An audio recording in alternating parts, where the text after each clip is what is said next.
Gold trusted gold buyers తాకట్టులో ఉన్న బంగారాన్ని విడిపించి ఈ రోజు ఉన్న మార్కెట్ ధరకే కొనబడును. మరిన్ని వివరాలకు సంప్రదించండి 7771077720.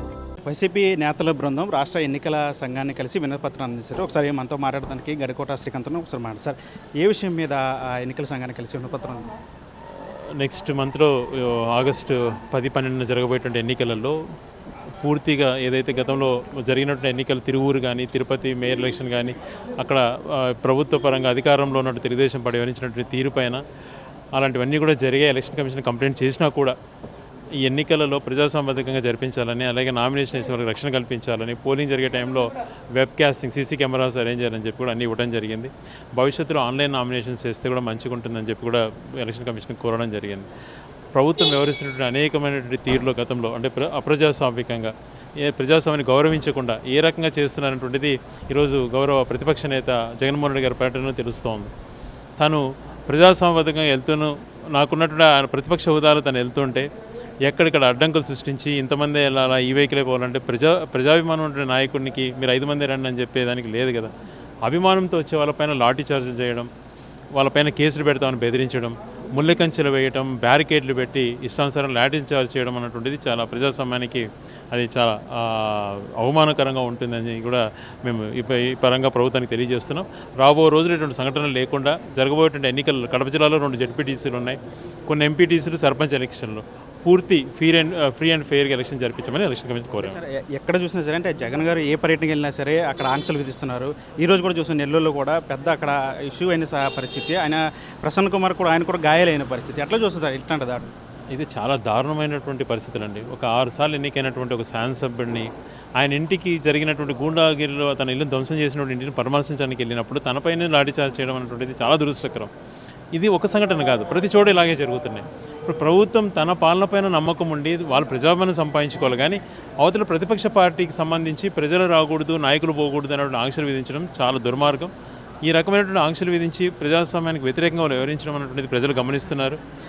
ఇన్ని ఆంక్షలు పెట్టినా కూడా ఏం సాధించింది ప్రభుత్వం? ఇంకా కసితో ఎక్కువ అంటే మేము అనుకున్న దానికన్నా 3 times 4 times ఎక్కువ జనాలు వస్తున్నారంటే కేవలం ప్రభుత్వం వ్యవహరిస్తున్నటువంటి తీరు పైన రాబో రోజుల్లో ఇటువంటి మానుకోవాలండి. ఇట్లా ఆంక్షలు విధించడం, ఇలా వేలాది మంది పోలీసులను అక్కడ పెట్టి లాఠీ చార్జీలు చేయించడం, ఆయనకు అవసరం అనుకున్నప్పుడు రక్షణగా రామంటే రారన్నమాట. కేవలం ప్రజలు రాకుండా తరిమేయాలన్నటువంటి సంఘటనలు చేయడం దురదృష్టకరం. లిక్కర్ స్కామ్ని ఎట్లా చూస్తున్నట్టు వరుస అరెస్టులు జరుగుతున్నాయి. అండ్ రీసెంట్గా కూడా ఒక 11 కోట్లు రికవరీ చేస్తామని చెప్తున్నారు. ఇంకా పెద్ద పెద్ద తలకాయలు ఉంటాయని చెప్తున్నారు. ఏం చెప్తారు?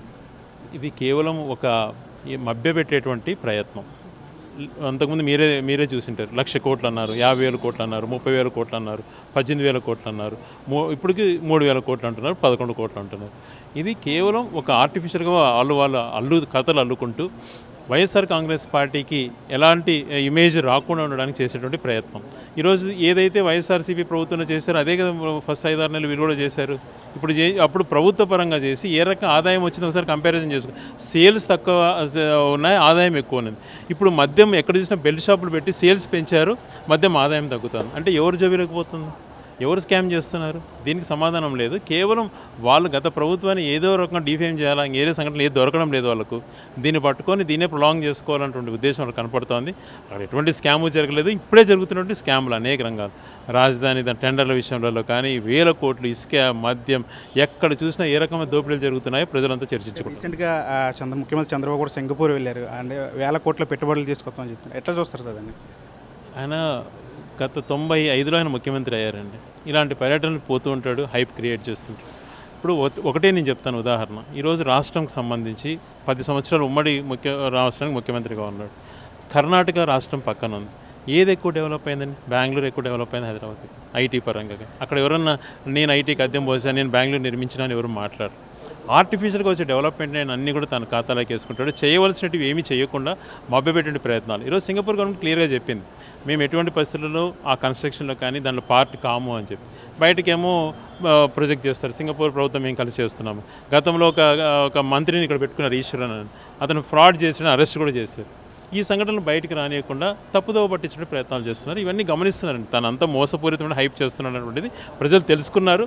కానీ తిరిగి ఆయన ఏదో మాట చెప్పి మాయలేకి దింపుతాడు. ప్రజలు ఈసారి స్పష్టంగా నిర్ణయం తీసుకున్నారు, నేను ఎప్పుడు కూడా రాష్ట్రానికి మంచి చేయడు, ఎప్పుడు మోసం చేస్తాడు అన్నటువంటి ఆలోచన. ఇది మొత్తంగా వైసీపీ నేతలు చెప్తున్నారు. ఏదైతే వచ్చే జరిగేటువంటి స్థానిక సంస్థలు కావచ్చు లేదా కొన్ని చోట్ల జరిగేటువంటి ఉప ఎన్నికలకు సంబంధించి ప్రభుత్వం ఏకపక్ష ధోరణి అవలంబించే అవకాశం ఉంది కాబట్టి దీని మీద ఎన్నికలను కూడా సజావుగా పారదర్శకంగా జరగాలని చెప్పి ఎన్నికల సంఘానికి వినతపత్రాన్ని అందజేసినట్లు కూడా వైసీపీ నేతలు కూడా చెప్తున్న పరిస్థితి. సినుతో మనాటి విజయవాడ. తెలుగులో ఫాస్టెస్ట్ న్యూస్ ఇప్పుడు కొత్త అవతారంలో 5 సెకండ్లోనే పూర్తి వార్తా సమాచారం మీ చేతిలో. సోషల్ మీడియా ట్రెండ్స్ మీ కళ్ళ ముందుకే live TV and voice search ఆప్షన్స్తో ఇప్పుడే డౌన్లోడ్ చేయండి. యాప్ లింక్ డిస్క్రిప్షన్లో ఉంది.